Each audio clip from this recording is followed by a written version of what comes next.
Bonjour Manon. Hey, salut Steph. Comment ça va? Bonjour avec les gens avec nous ce soir au Café Les Colombiens. Merci d'être présent avec nous à l'Unique Podcast. Un beau rendez-vous. Un beau mensuel. Bimensuel. Bimensuel. L'avant-dernier. Oui. Avant une petite pause. Donc, pour faire comme à l'habitude, on va faire inversement. Qu'est-ce que t'en penses? Moi, j'ai une question à te poser. Oui, vas-y donc. Parce qu'on va parler de communication ce soir. Oui. Je voulais voir avec toi. Considères-tu que tu communiques bien? Pas toujours. Pas toujours. Hein, c'est honnête, hein? C'est très honnête. Puis, je me fais pas toujours bien non. comprendre. Exactement. Parce que communiquer, c'est nommer, C'est large. et écouter, puis... Exactement, Ouais. Valider les perceptions, etc. Ouais, Si la exactement. personne a bien compris. Bref, je pense qu'on va pouvoir développer le sujet amplement ce soir. Exactement. Mais rappelons, c'est quoi l'Unique Podcast, en fait, pour les gens qui nous suivent depuis un moment. L'Unique Podcast, c'est la rencontre, justement, d'humains uniques avec leur histoire qui est unique à eux. Et le but étant de rassembler les gens, de donner des outils aussi à mettre dans leur coffre à travers ces histoires uniques et parfois des histoires aussi qui ont un aspect éducatif, comme on va avoir un petit peu ce soir sur Puis comment... J'ai envie de dire aussi de défaire certains tabous, hein, parce que... Absolument. Absolument. Il y en a encore beaucoup, malheureusement, en 2025. Donc, je pense que l'Unique Podcast peut amener cette ouverture d'esprit-là à travers les sujets qu'on aborde. Tant qu'on n'a pas vécu la vie de quelqu'un, Exact. tant qu'on n'a pas sa carte du monde, on peut pas savoir à quoi il a fait face dans sa vie. Donc, c'est important de se rassembler, de se comprendre, Exact. Justement, comme on va parler ce soir. Ouais. Donc, avant de débuter, on va faire le petit avertissement qu'on fait toujours chaque fois. Oui. Donc, avertissement. Les opinions exprimées et informations partagées dans ce podcast sont les nôtres ainsi que celles de nos invités et ne reflètent pas celles de nos employeurs, partenaires ou autres. Si vous avez des questions concernant votre état de santé, nous vous invitons à consulter un professionnel médical ou autre. Les informations et les opinions partagées ici dans ce podcast ne remplacent en aucun cas un avis médical et ou professionnel. L'équipe du podcast et ses invités ne peuvent être tenus responsables de l'usage des informations présentées. Certains sujets abordés peuvent être sensibles, alors nous vous encourageons à écouter avec discernement. Et moi, pour vous présenter notre invité ce soir, je te vole les feuilles. C'est avec une grande joie que nous accueillons aujourd'hui un invité dont le parcours illustre l'engagement, la passion et le désir profond de créer du lien humain. Anthropologue de formation, diplômé de l'Université de Montréal, il a également complété un certificat en éducation à l'UQAM. Animateur en communication relationnelle, notre invité est un véritable artisan du dialogue et de la rencontre. Co-auteur du livre « On s'entend » que j'ai ici avec moi. Il s'est distingué comme un rassembleur authentique, créant de 2010 à 2020 des soirées-conférences se relier au cœur du monde. Ces événements visaient à mettre en lumière les réalisations inspirantes d'hommes et de femmes dans les domaines de l'éducation, de la santé globale, du développement personnel et de l'environnement. Son objectif, favoriser la rencontre, le partage et la création de collaborations durables en invitant à Saint-Césaire des conférenciers de renom. Depuis 2014, il coordonne les activités du conférencier émérite Sylvain Guimond, poursuivant ainsi son engagement à accompagner les autres et à semer des graines de sens et de transformation. Un homme de cœur, de valeur et de vision. Accueillons chaleureusement Léon Maurice Lavoie.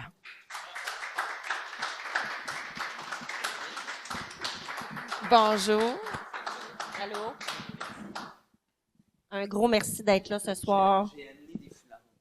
T'as amené des foulards. Ouais, Attends, je vais juste te donner ton micro. je vais vous expliquer ça tantôt. D'accord. Puis j'ai des petites notes aussi pour rien oublier. Je me doute un peu, les Parce que foulards, rendu, qu'est-ce que c'est? Parce que rendu à un certain âge, on oublie. Donc, c'est important de noter. C'est parfait. C'est parfait. Ici, il n'y a pas de... C'est unique. Hein, on est unique. Exactement. Là, dites-moi où je dois regarder. Devant. Devant. Excellent. Et de côté, et Je peux à vous- je droite, peux vous à regarder gauche. un petit peu comme ça? Absolument. OK, excellent. On est comme à Jeannette veut savoir. D'accord. Hein? On est autour de la table, on jase. Excellent. On jase entre nous. Excellent. Merci beaucoup pour Ben, l'introduction. merci à toi Puis merci d'avoir d'être accepté. présent. Là, il y a des gens qui sont ici. Ça me touche vraiment que vous soyez là. Merci beaucoup. Merci. Manon, Donc, je te laisse. Léon s'attend à la première Il question. s'en attendait, on sait. l'a averti. On l'avertit. Non, parce qu'il a fait ses devoirs, il a écouté. Oui, je vous ai écouté un il petit nous a peu, oui. écouté. Donc, la première question. Qui es-tu, Léon? Ça, c'est une question à 100 000 Ben, je suis un humain. C'est bien. Mais dans l'introduction, il y a pas mal de choses qui ont été dites, mais moi, ce que j'ai fait de plus dans ma vie, c'est d'enseigner le français au secondaire. Donc, près d'ici à Saint-Césaire. Donc, j'ai enseigné pendant 22 ans le français principalement. Puis, comme dans l'introduction aussi, là, ben, moi, je suis un touche-à-tout, je suis un anthropologue. Donc, l'anthropologue, en fin de compte, c'est quelqu'un qui étudie les comportements en société. Ça, c'est une définition très large, là. Mais ce qu'on aime, c'est de comprendre l'humain en société. Donc, bien souvent, historiquement, les anthropologues étudiaient les petites sociétés ou les sociétés traditionnelles, parce que il faut dire que le début de l'anthropologie, ça n'a pas vraiment des lettres de noblesse, parce que c'était plutôt les pays qui colonisaient les autres pays, qui voulaient comprendre comment ça fonctionnait pour mieux les contrôler. C'est pas vraiment flatteur au niveau de l'anthropologie. Pas une belle définition. Non, mais ça l'a évolué et ça l'a permis de comprendre, en fin de compte, par exemple, les différents systèmes, structures familiales qu'il y avait dans différentes sociétés. Ça l'a permis de comprendre l'économie, comme quoi que les sociétés traditionnelles, même si au niveau technologique, sont pas très, entre guillemets, avancées, mais ils sont très abondantes. Le partage des richesses est mieux redistribué que dans nos sociétés modernes. Donc, ça s'intéresse à tout. Il y a même de l'anthropologie psychologique. Donc, ça s'intéresse à tout ce qui est relatif à l'humain, finalement. Toi, c'est quoi qui t'avait attiré, justement, au départ, si on revient au oui, qui mon Dieu. es-tu? OK. Alors, moi, ce qui m'avait attiré, c'était une rencontre. C'est souvent des rencontres, bien souvent, qui font qu'on prend certains choix dans la vie. Puis c'était mon prof en anthropologie au cégep de Sorel-Tracy qui s'appelle Pierre Trudel. Puis lui, il nous avait initiés, évidemment, à ça. Puis c'est ça qui m'avait donné le coup de foudre. Puis je te dirais, à quelque part, il y avait une anthropologue célèbre qui s'appelle Margaret Mead qui disait « Ceux qui s'en vont en psychologie, c'est qu'ils veulent se comprendre eux. Ceux qui s'en vont en sociologie, c'est qu'ils veulent comprendre la société. Mais ceux qui veulent comprendre, ceux qui s'en vont en anthropologie, ben ils veulent à la fois se comprendre puis comprendre pourquoi ils ont retombé dans une société qui est plus ou moins délirante, je dirais. Ah, c'est OK, ça. OK. Fait que peut-être que je me sentais un peu mal l'un d'eux à cette époque-là. Puis là, je me dis, bon, pourquoi pas? Fait que c'est un peu ça. Alors, j'ai fait ça bon an, mal an, mais j'ai travaillé beaucoup avec des jeunes aussi tout au long de ma vie. Puis, c'est ça, j'ai été animateur de pastoral à une certaine époque. Puis là aussi, j'ai fait des voyages. Je suis allé à Hong Kong. Ça m'a permis de voir aussi certaines réalités que Belle on voit pas ici. société à étudier, ça. Oui, exactement. Là, il y a l'humain, la Mais masse. qui je elle suis, est- je dirais, je suis un gars curieux, qui aime Oui. apprendre, puis qui aime partager aussi. Je dirais, qui aime transmettre du mieux qu'il peut. Je suis pas nécessairement un spécialiste, mais je suis un généraliste, donc je m'intéresse vraiment à tout ce qui touche à la vie des gens. OK. Ouais, OK. je dirais ça comme ça. Ben, c'est correct, c'est bien défini. C'est vrai que c'est pas toujours une question facile à répondre parce qu'on se définit souvent à travers ce qu'on fait et non pas dans qui l'on est. Donc c'est toujours un peu plus difficile parce qu'il y a un exercice qu'on fait nous dans les ateliers justement bien-être où est-ce que il y a 1 minute et 2 minutes et 3 minutes à essayer de se regarder, se comprendre et définir qui on est. Je confirme que C'est pas facile. non. Pas évident. Mais je dirais, en t'écoutant, puis c'est vrai, on le dit souvent en conférence, faire la distinction entre l'être et le faire. Puis malheureusement, on confond les deux, bien souvent. Et on se définit beaucoup avec Oui, le faire. mais mon grand plaisir dans la vie, c'est vraiment d'apprendre sur l'humain. C'est l'humain, principalement.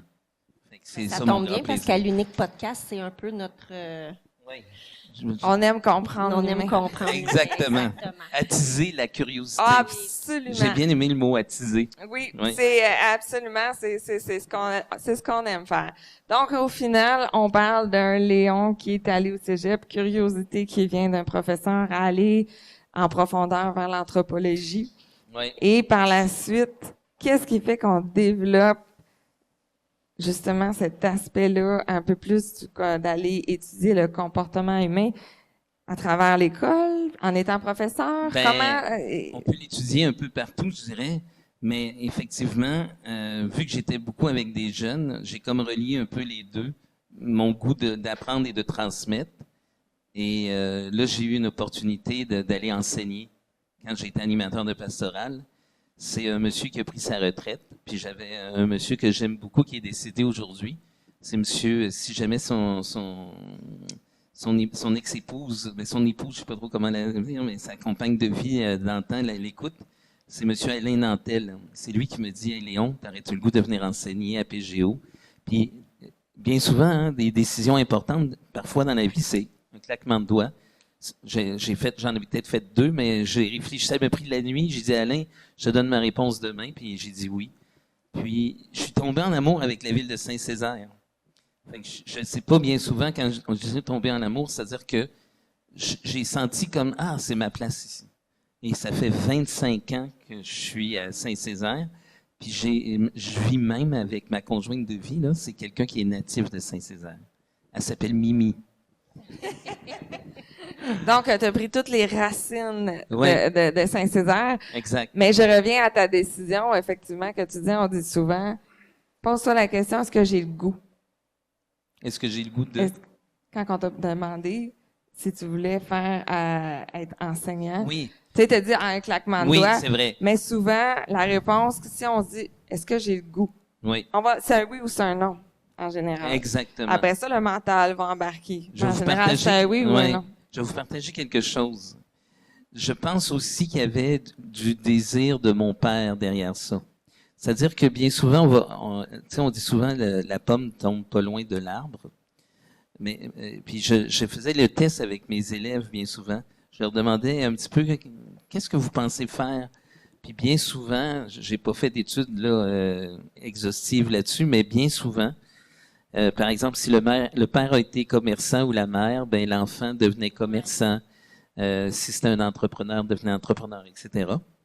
Puis moi, mon père, il a été marqué par un monsieur parce qu'il aimait beaucoup apprendre aussi. Là. Puis je me souviens quand j'avais peut-être 7-8 ans, on apprenait les capitales des pays par cœur, des choses comme ça, puis on aimait bien ça. J'écoutais Génie en herbe aussi, on tripait tous les deux. Puis C'est plutôt rare qu'on C'est entend plutôt ça rare, quand on tripait en regardant Génie en Génie herbe. en herbe pour les 45 ou 50 ans et moins, c'était une émission là où on posait des questions d'ordre général sur tout le chose. Mais lui, son prof qu'il avait beaucoup aimé, c'est Maurice Delisle, dans un petit village. Puis c'était vraiment un prof qui... il y a des étudiants qui m'ont dit ça aussi, c'était un prof de vie.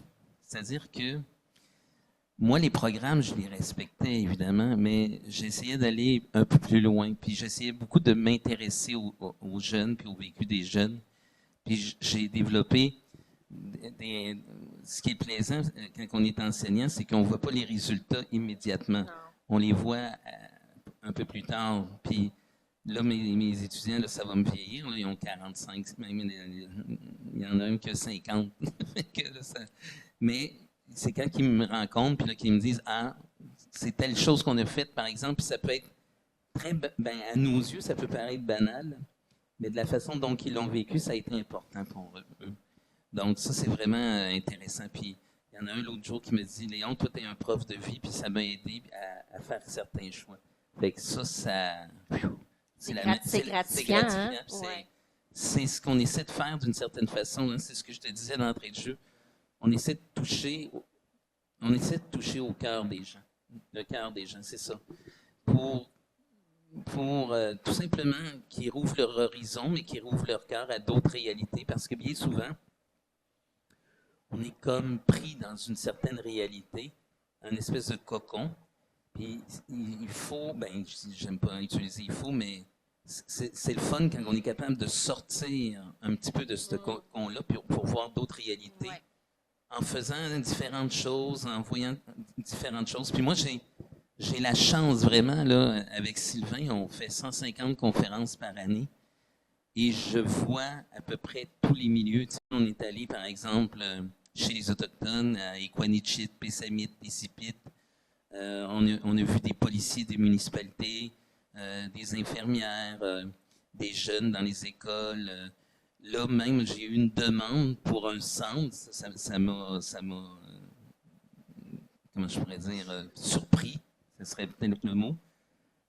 C'est une organisation qui vient en aide à des hommes qui ont été violents avec leur conjointe.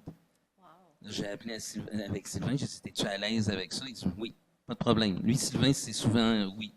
Donc, j'ai la chance. Regarde, cette semaine, on va... demain, on est où? Ah oui, demain, on s'en va rencontrer des gens de l'Université Concordia qui suivent un cours sur le leadership. Le lendemain, on est chez TELUS Santé. Le surlendemain, on est dans une avec des compagnies de construction. Il y en a énormément des compagnies de construction au Québec, je peux vous dire ça. Et des gens qui travaillent dans l'argent puis dans la finance, il y en a beaucoup. L'autre jour, on était avec le Conseil industriel de la foresterie. La semaine prochaine, on était avec des profs de l'Université du Québec en Outaouais. Là, je vous donne un petit échantillon, mais c'est juste pour vous montrer la chance que j'ai de voir tous ces milieux-là. Et ce qui est important de voir, le dénominateur commun, c'est pas tant justement dans le faire, mais dans ce que l'humain est. C'est-à-dire, l'humain, c'est un être de désir, c'est un être de passion, c'est un être de cœur, c'est un être de besoin. C'est ça qu'on touche beaucoup à travers ce qu'on fait, mon collègue et moi. Alors, voilà. Et ça doit être vraiment, effectivement, comme Manon disait tantôt, très, très gratifiant, justement, d'avoir la chance Oui. d'approcher différents milieux et tout. Et justement, comme tu disais tantôt, on est pris souvent dans une réalité des fois, on sait pas pourquoi, même pourquoi on est dedans. Et j'ajouterais même un truc que j'ai vu dernièrement. On est tellement pris souvent dans un cadre parce qu'on est habitué de voir le carré que si tu mets 9 points, on relie 9 points, je sais pas. Oui, je connais l'exercice. Tu connais l'exercice, hein? On met 9 points puis on demande à ce que le crayon ne lève pas. Exact. On ne pense pas à sortir du cadre. Exactement. C'est quand même fou, vous essayerez ça. Dessinez 3 petits points, là. 1, 2, 3, Jacques, 5, tu dois 7, 8, connaître 9. l'exercice, oui. Et faut les relier, tous les points, sans soulever le crayon. La première réaction, c'est toujours, ça marche pas. Ça marche pas. Mais c'est parce qu'on sort pas du cadre. C'est incroyable. Parce que bien souvent, c'est confortable. Oui. Puis on sort pas d'une zone qui est confortable, on reste dedans. Et ça prend bien souvent, mais la vie est bien faite, ça prend souvent des chocs, ou des tragédies, ou des personnes, ou des événements qui font que, oups, là, je vais aller voir quelque chose ailleurs. Mais bien souvent, Sylvain dit ça souvent en conférence, puis c'est vrai, il dit l'être humain, c'est une drôle de bibite. Il faut vraiment qu'il ait comme touché au fond des choses, ou à vivre des choses qui sont pas plus ou moins humaines pour justement aller chercher de l'aide. C'est drôle ce que tu dis parce que hier, je suis tombée sur une citation puis ça m'a propulsée, mais ça disait « Quand tu avances, c'est douloureux. Si tu recules, c'est douloureux, mais rester immobile, c'est mortel. » Oui, effectivement. C'est comme, ouais. Exactement. Bon, ben, est-ce qu'on parle de communication? On communique. J'ai mes notes. Mais justement, dis-moi donc comment c'est arrivé, parce que là, on parle de tes professeurs. Oui. Qu'est-ce qui a fait qu'à un moment donné, pouf, ok, je change complètement.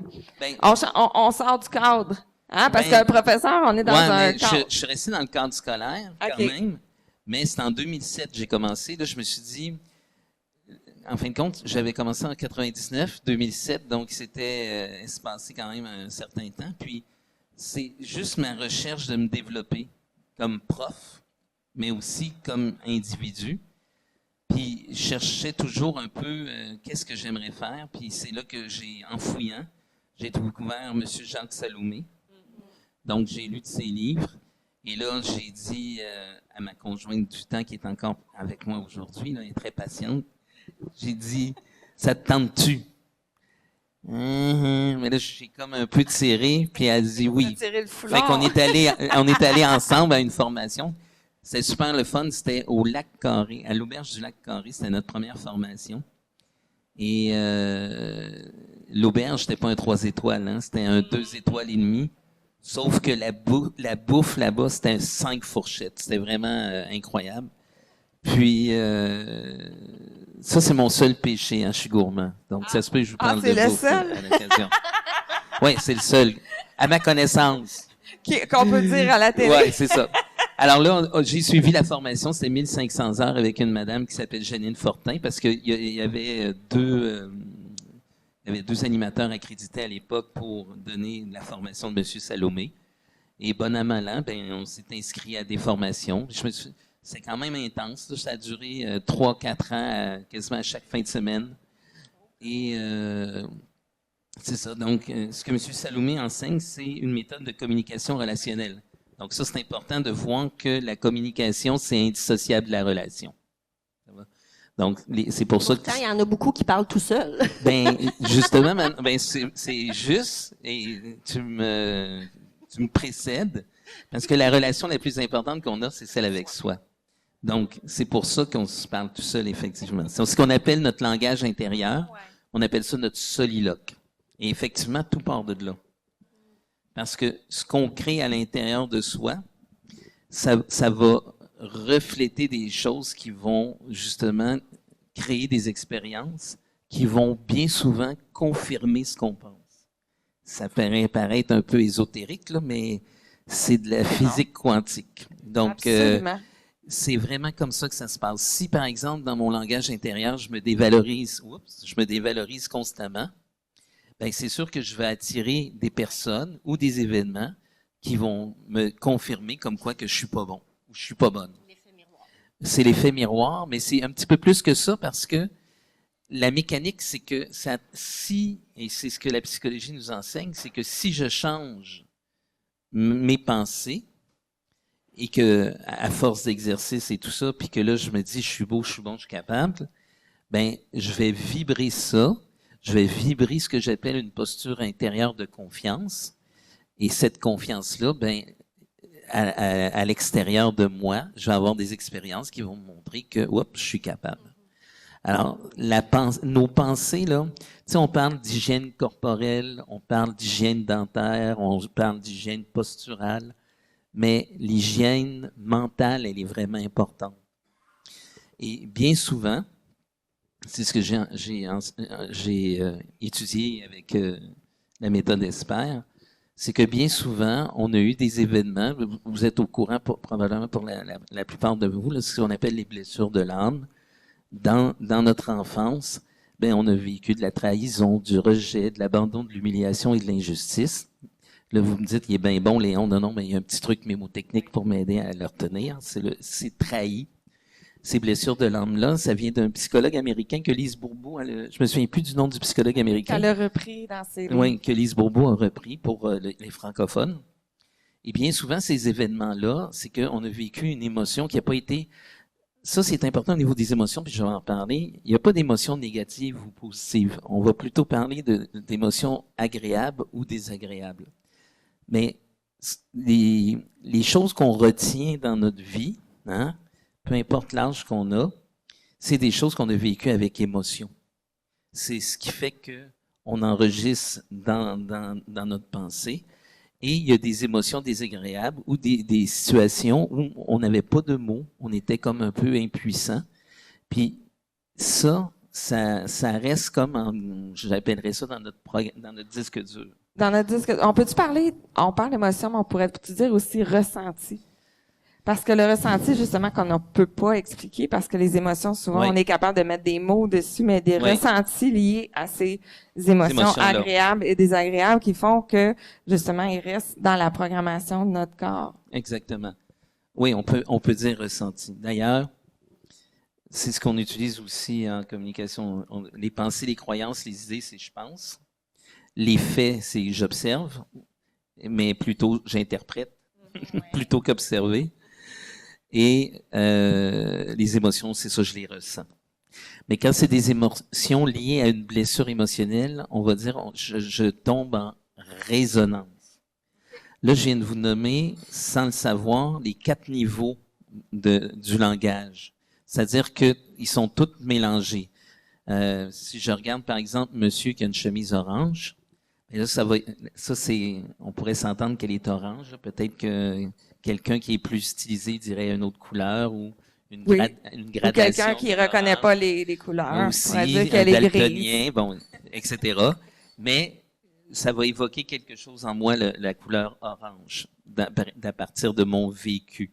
Un fait, bien souvent, ça va évoquer un sens, parce que les êtres humains, on est des êtres de sens. On donne du sens à chaque chose qu'on voit. Puis bien souvent, on fait des jugements. OK? Donc, ça va évoquer quelque chose au niveau des sens. Ça va évoquer aussi au niveau des émotions. Exemple, si moi, je suis allé voir, puis là, prends-le pas personnel, Serge, là. Si l'orange évoque Youpi, la mascotte des expos, évidemment, la première fois que j'ai vu Youpi, j'ai pas eu peur, j'étais content, j'avais le goût de le serrer dans mes bras. C'est un événement de joie. Ben, c'est un événement de joie. Donc, quand je vois une chemise orange, ben, j'ai le goût de me coller sur la personne, comprends-tu? Mais ça fait partie de automatiquement, ça fait partie de mon histoire. Exactement.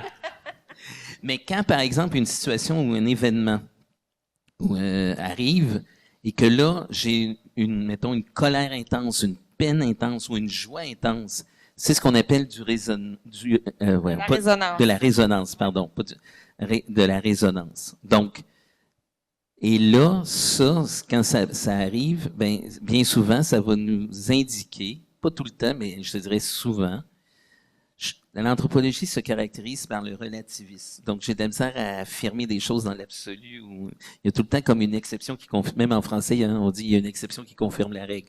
Mais la résonance, bien souvent, ça va nous amener à un événement passé qu'on n'a pas guéri ou pensé, P-A-N-S-E-R.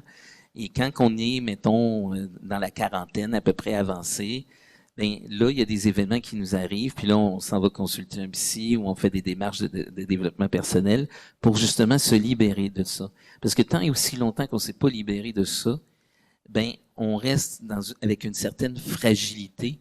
Puis quand je suis ce qu'on appelle le réactionnel, ben je peux pas être relationnel parce que je pourrais être moins empathique à l'autre parce que ça me fait encore mal. Exactement. Monsieur Salomé, il prend l'image souvent de dire, quand on a une roche dans notre soulier, ben, on l'enlève.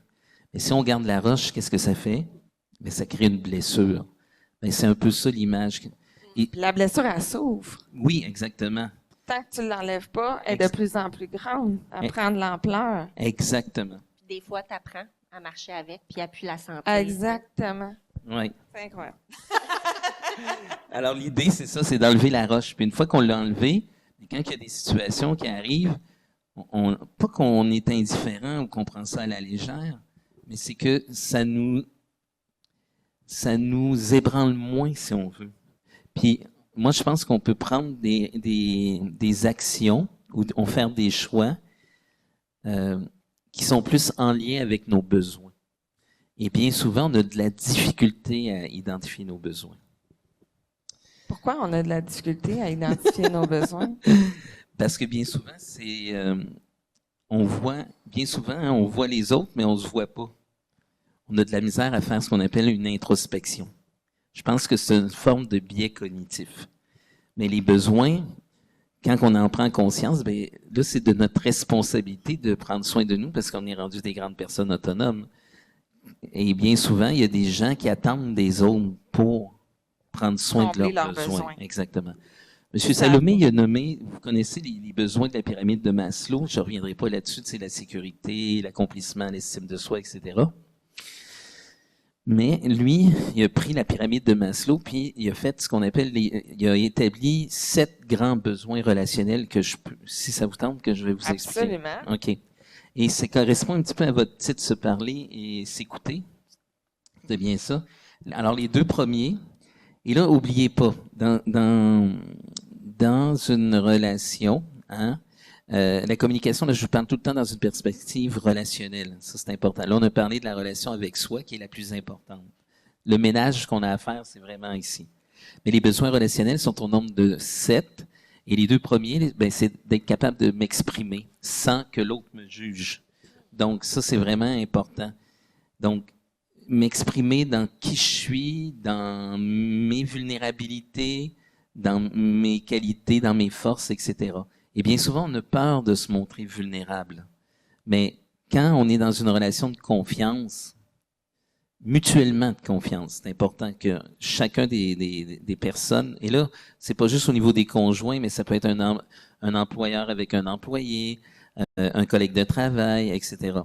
Quand on est capable de se montrer dans nos vulnérabilités sans que l'autre vienne toucher cette vulnérabilité-là ou prend cette vulnérabilité-là pour se rehausser puis, je dirais, imposer comme son pouvoir. Ça, c'est vraiment anti-relationnel. Donc, être capable de s'exprimer dans toute notre authenticité. Et c'est pas facile aujourd'hui parce qu'aujourd'hui, on est dans un monde de méfiance, on est dans un monde où les gens, bien souvent, nous cachent des choses, etc. Et quand je vous dis ça, je suis pas meilleur qu'un autre. Là, ça nous arrive tous, ok. Mais quand on en prend conscience, ben on peut désamorcer ça. D'ailleurs, dans tout changement, puis ça c'est vraiment important, il y a 3 éléments: une prise de conscience, une action et la persévérance, c'est-à-dire une pérennité dans l'action. Si on veut changer des choses, puis on prend des exemples, quand on prend des résolutions, on dit on va prendre soin de notre alimentation, ça marche bien pour les 2 prochaines semaines. Mais là, après, on mange des burgers, des frites, des chips, ça dérape un peu. Donc, c'est important, ces 3 éléments. Dans les bonnes habitudes. Donc, le premier besoin relationnel, c'est s'exprimer, sans que l'autre nous jauge. Et l'autre, ben, c'est l'écoute. C'est-à-dire s'écouter soi, mais aussi avoir l'écoute de l'autre. Et ça, c'est vraiment important. Quand je vous parle, je me parle à moi aussi. Il y a toujours comme une bidirection dans la communication. On se parle rarement, ben on se parle seul quand on est seul, mais quand on est avec les autres, que ce soit en groupe, tout ça, ben il y a comme, quand je vous parle, je me parle à moi et je vous parle à vous. Donc les 2 premiers, besoin de s'exprimer, besoin de se dire, l'autre besoin d'être entendu, d'être écouté. Ce qui manque dans l'écoute aussi, je fais une parenthèse, c'est, et là ça a été mesuré, l'attention n'est plus là à cause de nos cellulaires. J'ai dit à Michel de regarder mon cellulaire, puis à cause des écrans. Le temps d'attention, mon collègue me le dit, mais je pense qu'un jeune, là, au-delà de 30 secondes, il perd l'attention. Oui, je pense que c'est 30 secondes. Moi, 30 c'est que secondes. j'ai lu dernièrement. Là, c'est vraiment quelque important, chose. C'est vraiment important. Comme là, vous avez de l'attention à ce que je dis. Je sais pas comment c'est reçu, mais je sens que vous avez l'attention. Et ça, c'est quelque chose, tu me parlais de méditation, tout ça. Il faut, j'aime pas ça dire il faut, là, mais j'espère que notre société va prendre des moyens, justement, pour corriger le tir. Parce que là, ça commence à être pathétique, puis je dirais... c'est grave. C'est grave, oui, c'est gravissime, exactement. Parce que imaginez, si on n'a plus d'attention, une des conséquences, c'est qu'au niveau relationnel, ben, comment on va pouvoir se dire dans toute notre authenticité? Il n'y aura personne qui va nous écouter. Et d'ailleurs, toutes les problématiques de santé mentale, moi je le vois avec Sylvain, tu sais, il y a 1 personne sur 2 au Québec qui prend des antidépresseurs ou des anxiolytiques. C'est pas, puis ça a l'air qu'on est les plus gros consommateurs au monde. C'est vrai. Fait que ça va pas bien, hein, si on a besoin de pilules pour garder notre attention. Donc, il y a une réaction chimique aussi, justement, au niveau de la dopamine qui est atteinte de cette façon-là, qui avant prenait un temps énorme avant de pouvoir l'atteindre, ce niveau-là d'extase avec la dopamine. Exact. Puis j'avais une petite question. Oui, si on parle d'être entendu, d'être écouté, mais d'être compris. Oui, ben les gens peuvent, des fois, ne pas nous comprendre, mais juste nous écouter. Mm-hmm. Ça fait déjà du bien parce que juste le fait de pouvoir m'exprimer, par exemple, devant toi, mais ça me permet, moi, de me comprendre. Si toi, tu me comprends pas, c'est pas si pire. C'est mon problème. Non, mais imagine, si toi, tu me comprends pas, mais moi, je me comprends pas, là, ça va pas bien. Ouais. Alors, l'idée, c'est peut-être de commencer à se comprendre. Puis après, si la compréhension est là, c'est génial. Ouais. Mais elle n'est pas obligatoire nécessairement. L'important, c'est d'accueillir d'un premier temps. Mm-hmm. Puis peut-être que au fur et à mesure que ça va progresser, là, la compréhension va être là. Oui. Ouais, c'est ça. Là, on est toujours à 1. Non, à 2. Parce qu'on a dit s'exprimer, oui, puis nommer nos besoins, d'être entendu. D'être entendu. Okay. Les deux autres, ils se ressemblent un peu. C'est ce qu'on a vu d'entrée de jeu tantôt. Moi, j'accorde plus ou moins d'importance à ces mots-là, mais c'est la pensée de M. Salomé, puis je la respecte. Il dit besoin d'être reconnu, puis besoin d'être valorisé. La reconnaissance, c'est au niveau de l'être. Et ça manque dans notre société. Si chacun d'entre nous, j'écoutais l'autre jour un anthropologue que je vais rencontrer en fin de semaine, il s'appelle Jean-Dominique Michel, je l'adore, et il disait, l'être humain a perdu le sacré. Ça veut dire que chaque être humain, il est sacré. Ça va? Et ça, on a perdu ça. Parce que si on pense aux violences faites aux femmes, par exemple, aux violences faites aux enfants, tous ces barbaries, maintenant, ça aide pas justement à... Et je dirais aussi, tous les films de violence. Genre, tu te souviens-tu d'une fille qui s'appelait Virginie Larivière? Ça te dit-tu quelque chose? On est plus vieux ici, non? J'ai parlé de ça l'autre jour dans mon entrevue. À mon souvenir, j'aurais dû lire... Quand j'étais au cégep, là, je me souviens, il y avait eu... Je pense que c'était en lien avec la tuerie à Polytechnique, mais là, je suis pas sûr de ce que j'avance, mais l'idée, c'est la suivante. Il y avait une jeune fille du nom de Virginie Larivière, je suis pas mal sûr qu'elle s'appelait comme ça. Elle avait écrit une lettre au premier ministre de l'époque. Je pense que c'était Mulroney qui était là à l'époque. Ça, tout est à confirmer, là, OK? À valider. Elle disait, il faudrait interdire ou à tout le moins mettre des contraintes très sévères sur tous les films de violence. Parce que, veut pas, ça a une influence sur notre esprit. Qu'on le veuille ou qu'on le veuille pas, on est des êtres très influençables. Et toute cette violence-là, ben justement, le lien que je fais avec le besoin de reconnaissance, ben, tu sais, quand tu arrives, là, puis quand tu dis, à un moment donné, tu deviens comme insensible à ça. Ouais. Et tu perds le respect de l'individu. Tu perds même ton propre respect. Et ça, un jour, je l'espère, que ce soit dans cette planète-là ou dans une autre planète ou dans une autre dimension, j'aimerais tellement ça, vivre ce respect-là entre les humains. Alors ça, c'est le besoin de reconnaissance. Dans chaque relation, j'ai besoin de me sentir accueilli dans qui je suis. C'est tellement important. L'autre besoin, c'est le besoin de valorisation. On peut les mélanger, on peut le confondre, mais ça, c'est par rapport à ce que tu fais. Dans chaque relation, si tu fais quelque chose, peu importe quoi, ben, c'est beau le dessin que tu as fait, c'est beau le texte que tu as écrit, c'est beau la chaise que tu as fabriquée, etc. Donc, on a besoin de la petite tape dans le dos dans les relations. Mais Facebook et Instagram amènent tout ça. Ça amène ça, mais c'est mieux de l'avoir comme ça, Manon. Oui, non, je suis d'accord, mais... Ouais. Ça l'amène ça, d'une certaine façon. Mais l'autre affaire, c'est que... Ça a son pendant, par oui, contre, parce exactement. que s'il y a une descente, justement, au niveau des likes, au niveau des commentaires, ben là, on m'aime plus, mais là, ça vient vite, ça, là.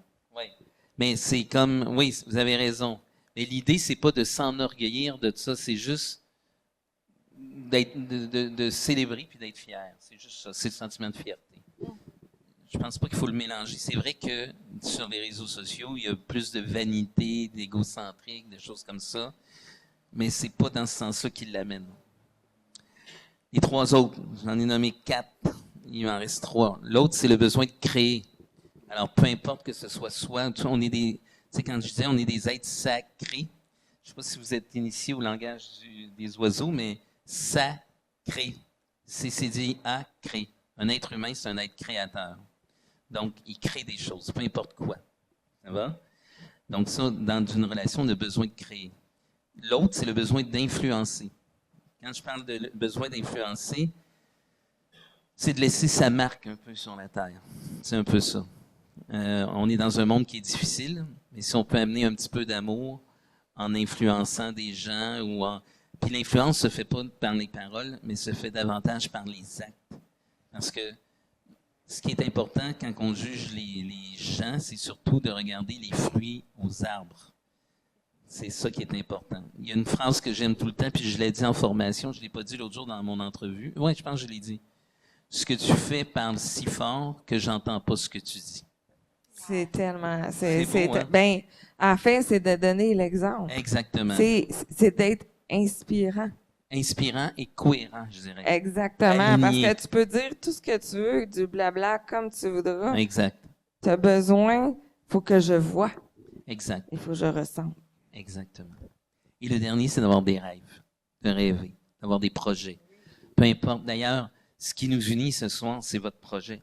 Si vous n'étiez pas parlé, vous aviez dit on fait pas de podcast, mais on serait probablement jamais On l'a rencontrés. rêvé ensemble. Vous l'avez rêvé ensemble. Et c'est la même chose pour chacune des personnes ici.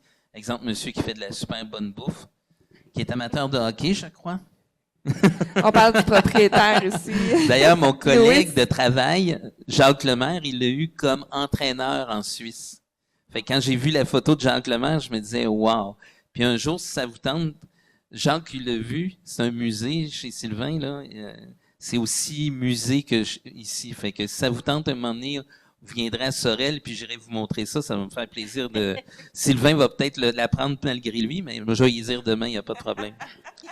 Donc, d'avoir des projets, des rêves, c'est ce qui nous pousse vers l'avenir, en quelque part.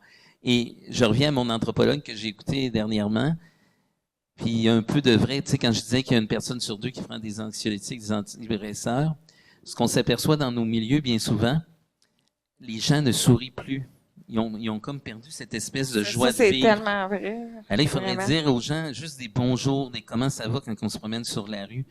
Il faut justement, j'aime pas le il faut, désolé. Là. Oui, oui, ça c'est comme le verbe devoir. Hein. Ouais, Faut pas c'est dire ça. ça. Mais ce que On envoie des donc, mauvais messages. J'espère qu'un jour, pas j'espère, non. On va l'avoir. On va l'avoir. J'efface. Là, je trouve pas le mot, mais j'aimerais, c'est ça, j'aimerais que justement on puisse dire bonjour aux gens. Et puis dans les petits milieux, on peut le faire.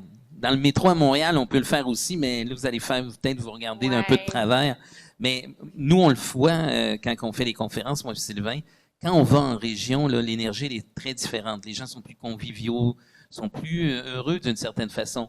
Mais quand on arrive dans des grands centres, ou quand on arrive même dans des grandes entreprises, OK, où il y a beaucoup de problématiques de santé mentale dans les grandes entreprises, parce que bien souvent, dans les grandes entreprises, les gens se sentent comme des numéros.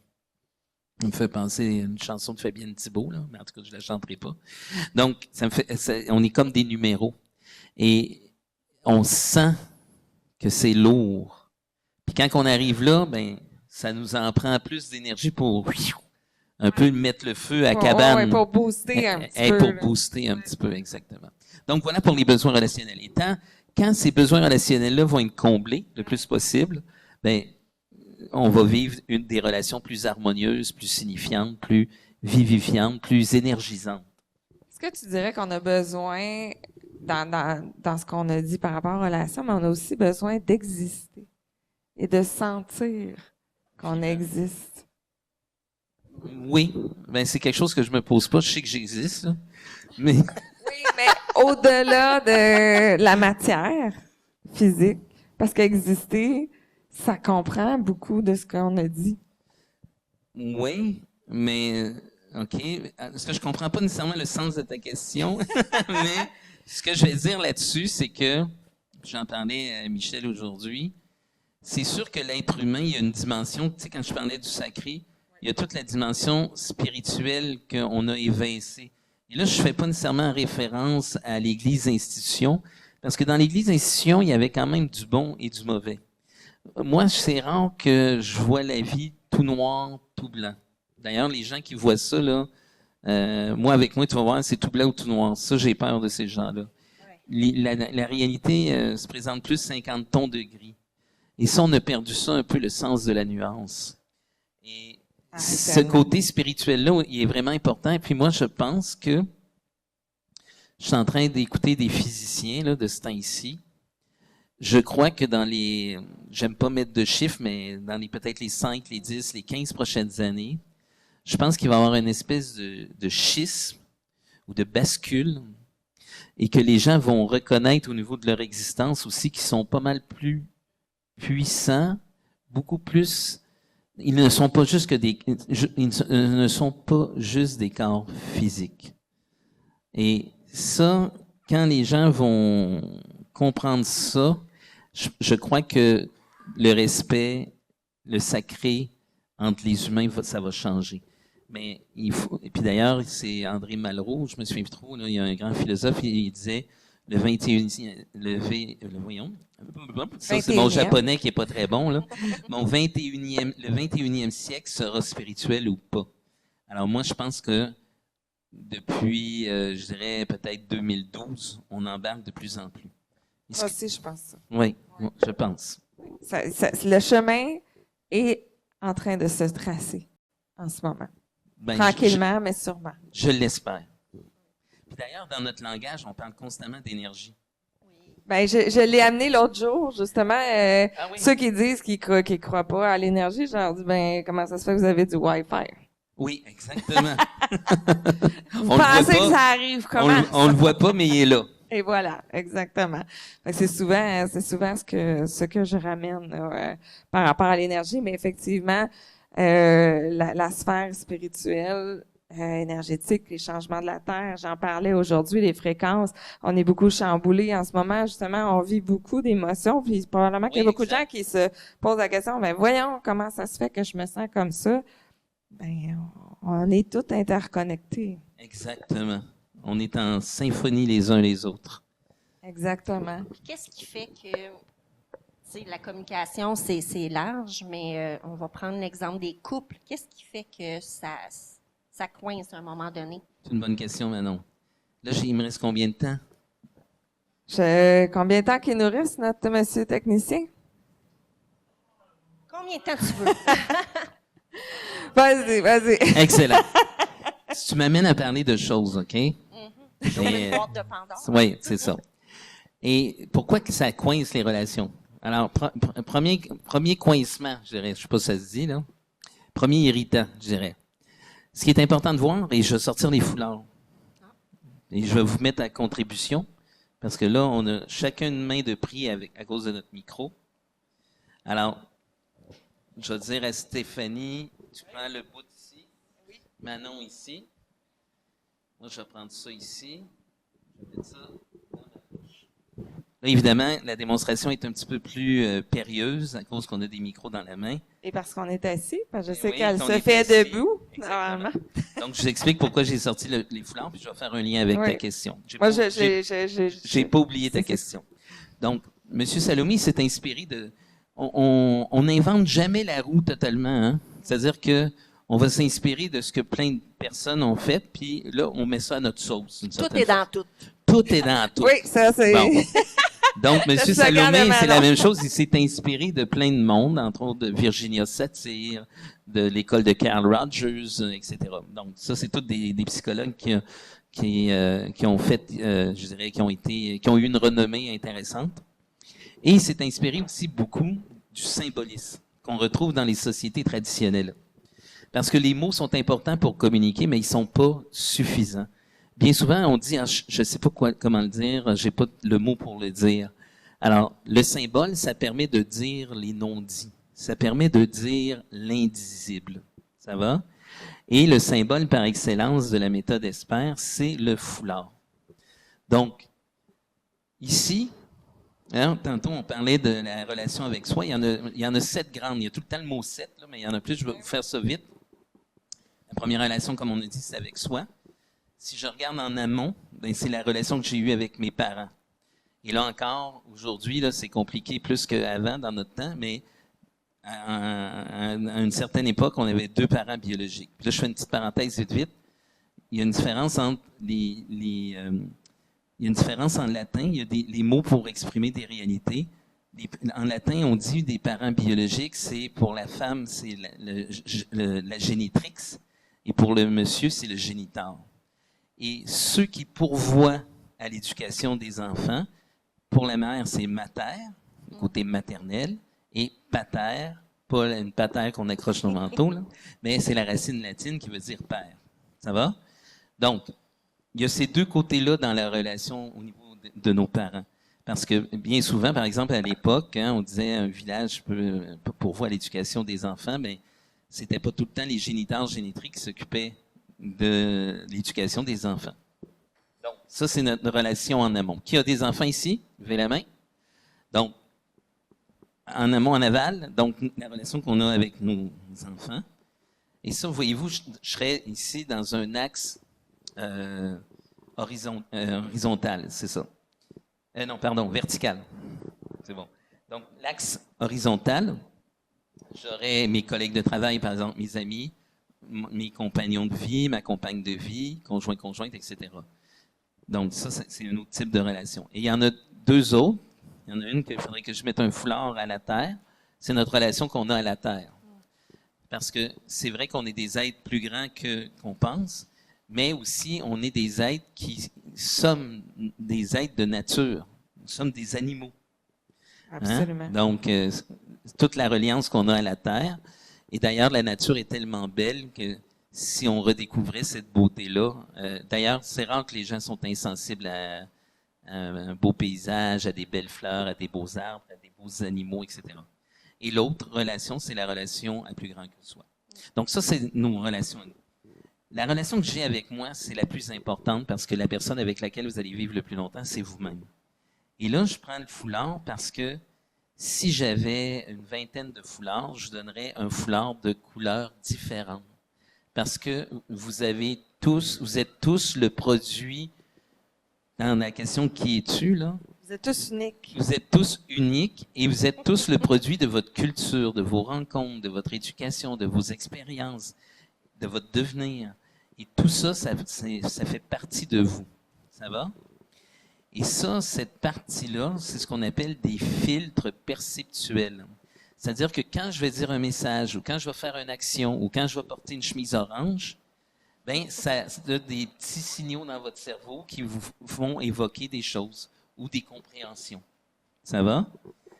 Et si j'avais, là, imaginez que Stéphanie a un foulard, imaginez que Manon a le foulard. Là, j'ai relié Stéphanie et Manon parce qu'ils se connaissent bien. Ben, Stéphanie est unique, Manon est unique, mais la relation qu'ils vont avoir ensemble, elle est unique également. Ça va? Si j'avais plein de foulards ici, on aurait une belle toile d'araignée. Et ça, l'unicité de la relation, c'est important. Qu'est-ce que ça a comme conséquence? Ne parlez jamais de quelqu'un d'autre à une personne qui est pas... C'est parce que chaque chose qui doit être dite doit passer dans le canal de la relation. Et ça, c'est vraiment important de comprendre. Tous les gens qui parlent sur les autres, parler des comportements qui vous irritent, ça, c'est correct.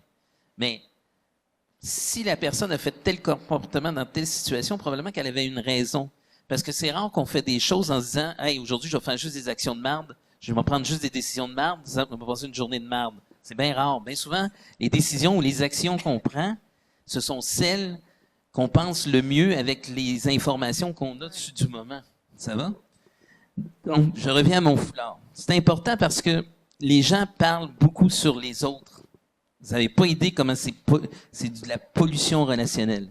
Si tu as quelque chose à dire, dis-le à la personne concernée. Ça, c'est une règle d'hygiène relationnelle. Ouais. Dis pas « Oh, Jean qui a fait ça, ça m'énerve. » Ça va? OK. Mon Dieu, pourquoi oui. que... T'as-tu demandé à Jacques pourquoi il avait fait ça? OK. Non, Pour c'est qu'il le se- trois quarts du temps, c'est ça. Puis c'est comme les trois passoirs. Oui, exactement. C'est un peu C'est une ça. perte d'énergie totale Total. de faire ça. Exactement. Donc, je reviens à la question de Manon. Manon, soulève un petit peu le foulard pour que les gens voient. Un petit peu baisse. OK. Excellent. Non. C'est bon. Donc, ce qui est important, c'est le café. OK. Sûrement. OK. Ah, il me reste 5 minutes. Seigneur Dieu de l'univers. Non, On non, peut-tu extensionner c'est un peu? correct. Ben oui. Ça, Donc- c'est notre petit café. OK. Alors, ce qui va faire que ça coince ou qu'il y a des malentendus, bien souvent, Stéphanie va dire quelque chose ou va faire quelque chose. Toi, à ton bout, tu vas l'interpréter d'une telle façon à cause de tes fils perceptuels. Si tu ne vas pas à la rencontre de ça, et si tu ne te questionnes pas sur le sens Aller de valider, l'action, faire aller l'autre. valider et confirmer, eh bien, là, ça va faire des coincements parce qu'on va rester dans nos jugements. Et ça, le jugement, c'est le plus gros irritant qu'on a. L'autre chose aussi, bien souvent, on va faire ce qu'on appelle des projections. Ah, oui. OK? Stéphanie pense telle affaire, ressent telle chose. Mais elle va projeter que face à telle situation, mettons, devant un beau pays, mettons, je sais pas moi, un arbre qui sent telle affaire, elle aime l'odeur. Vu que tu aimes l'odeur, tu vas penser que Manon aime l'odeur. Ben, ça se peut qu'elle l'aime pas, l'odeur. Mais là, toi, tu vas faire une projection. L'exemple que je donne souvent, j'aime la soupe au pois. Mais là, tu fais une projection sur l'autre. Vu que tu aimes la soupe au pois, tu penses que tout le monde aime la soupe au pois. Mais non, Manon, elle aime pas la soupe au pois. Elle a le côlon Manon, aimes-tu la soupe au Puis si elle en prend un peu, elle va péter toute la soirée, puis ça va être très désagréable. On veut pas ça. Ça va être très anti-relationnel. Donc, ce qui coince souvent, et ça, c'est important de comprendre ça, je suis responsable du bout de ma relation, Manon est responsable du bout de sa relation, mais vous êtes co-responsable de la relation. Et l'idée, si on veut pas que ça coince, c'est d'éviter les projections et les jugements. Ça, c'est vraiment deux, je dirais, stigmates qui font déviarger les relations. Ça n'a pas d'allure. Puis des fois, puis ce que j'observe dans les gens autour de moi, c'est que des fois, ben on fait ça. C'est plus facile. C'est plus facile, effectivement. Mais ça règle momentanément. On tire aussi. Oui, On aussi. Tu sais, moi, Exactement. c'est à mon bout, c'est mon bout, c'est moi. Ouais. C'est ça qu'on fait aussi. Oui. Fait qu'il y a les deux. On lâche ou on tire? Mais bien souvent, on prend pas le temps non plus de se dire. Non. Tu sais, mettons aussi, on court, tu sais, mettons, tu places le haut-parleur de telle façon, l'autre parle de telle façon. Peut-être que les deux façons sont bonnes. Bon, là, il s'agit de On communiquer n'embarquera pas ensemble. dans ce sujet-là. Non. Mais des fois, c'est des petits gestes quotidiens qui font que...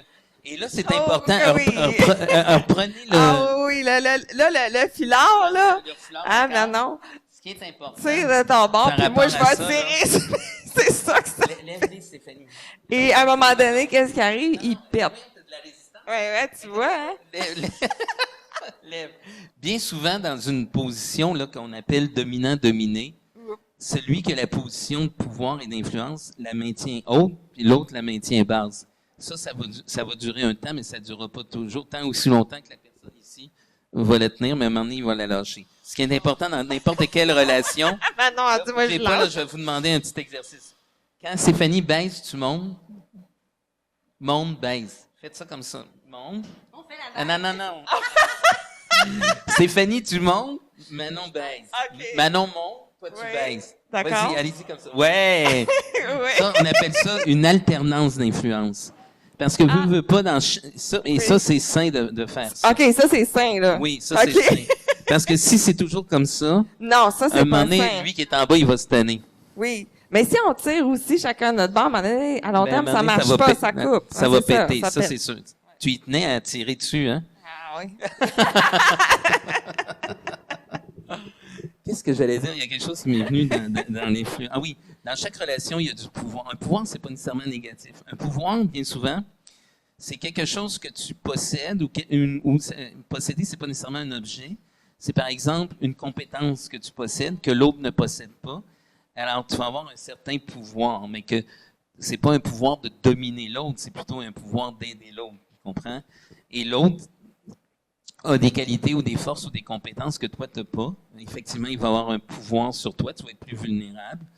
Mais là, l'idée, c'est ce partage d'influence-là, c'est-à-dire d'utiliser nos forces, notre pouvoir, d'une certaine façon, pour justement être complémentaires ou aidants au sein de la relation. Et bien souvent, les gens qui ont des pouvoirs, bien souvent, c'est pour soit contrôler l'autre ou pour rehausser leur ego. Ça va être mal utilisé. Oui, en ça va être mal général. utilisé. Voilà. Mais le Dans pouvoir, la communication. Est-ce que ça fait partie un peu aussi de la communication non violente, justement? oui, ben tout Ouais. à fait. En fin de compte, M. Salomé, sa méthode ESPER, là, ESPER, c'est un acronyme qui veut dire énergie spécifique pour une écologie relationnelle essentielle. C'est le pendant francophone de ce que M. Rosenberg a fait au niveau de la communication non violente. Ok. Il y a des différences dans l'application, mais je dirais sur le fond, c'est un peu ce que j'expliquais quand moi et Sylvain, on voyage à travers le Québec. Les gens, c'est des gens qui ont des besoins, qui ont des rêves, c'est des êtres humains. Peu importe l'activité que tu fais, les problématiques qu'on retrouve, c'est souvent les mêmes. C'est le stress, comment gérer le stress, comment bien communiquer avec les gens, comment mieux travailler en équipe, etc. Mais tout part de soi. Donc, l'important, c'est de faire le ménage en soi d'un premier temps. Quand on est capable de faire le ménage en soi, qu'est-ce que ça va faire? Ça va créer une énergie en soi. Ça va créer la joie de vivre. Et même s'il va arriver des problématiques et des défis, ça, et des souffrances. Tout le monde passe à travers ça. La vie, c'est pas un long fleuve tranquille, vous le savez tout autant que moi. Mais quand ces événements, je dirais, plus malheureux ou plus difficiles à traverser arrivent, mais quand tu as une force intérieure puis une joie de vivre, ben, tu passes mieux à travers que si tu es encore dans tes blessures puis tu es dans le réactionnel. Exactement. Si tu avais un truc universel à donner à tout le monde pour... Ben, je suis un relatif. Mais le premier truc, ce que je dirais puis ce que j'enseigne, c'est que je parle de moi, puis ça vient pas de moi, ça vient de M. Salomé, je parle de moi à l'autre, et l'autre parle de lui ou d'elle à l'autre. Je ne parle pas sur l'autre. Je fais pas de projection. Quand je parle sur l'autre, regarde, l'autre n'existe plus. Et bien souvent, c'est ce qu'on fait dans nos communications. On parle sur les autres. Tu devrais aimer ça, la soupe au pot. Ben voyons donc, c'est bon la soupe au pot. Moi, j'aime ça, la soupe au pot. Comment ça, t'aimes pas ça, la soupe au pot? Parler de regarde. soi. Exactement. Oui, mais exprime-moi pourquoi que c'est pas bon pour toi. T'as le côlon irritable? Comme ça, t'as le côlon irritable? Attends. C'est peut-être parce que je ne sais pas moi-même pourquoi je l'ai. Alors, dis-moi pas plein d'affaires, là. J'expérimente des choses. Ça va? Hey, Voilà. merci beaucoup, Hey, merci. Léon. Merci Avez-vous aimé ça? infiniment. Avant de compléter, c'est l'heure de la petite question. Oh. L'unique question. Attends un petit peu, là, je... Là, ouais, là, tu peux shaker. On va Là. prendre- Roulement de tambour. Ah, c'est moi qui la pige. Oui, c'est toi qui la pige et Mais c'est toi j'aime qui ça, la... L'unique L'unique question. question. J'en ai pigé 2, mais non. Je la déballe comme les petits biscuits chinois. Absolument. Tu déballes, tu lis, tu réponds. Ça va prendre un petit 2 heures, là. Oh. Au palais.